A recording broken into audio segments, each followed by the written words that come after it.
Welcome to our channel. If you want to cancel your Skillshare subscription, follow these step-by-step instructions to ensure your membership ends properly. Step 1. Open your web browser and go to the Skillshare website. Log into your account using your email and password. Step 2. Click on your profile picture or avatar in the top right corner of the page and select Settings from the drop-down menu. Step 3. In the Settings page, look for the Membership or Subscription section. This is where you'll find details about your current plan and billing information.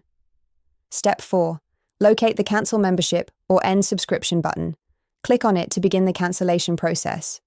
Step 5. Skillshare may ask you why you're cancelling.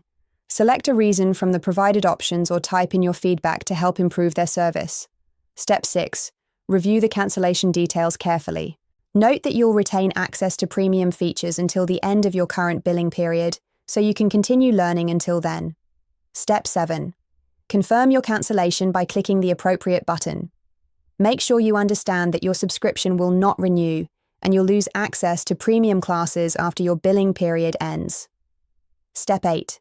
Check your email for a confirmation message from Skillshare verifying that your subscription has been cancelled.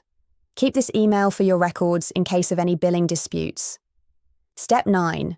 Log back into your Skillshare account before the end of your billing period to verify that your membership status shows as cancelled, and no future charges will occur. Don't forget to like this video and subscribe to our channel.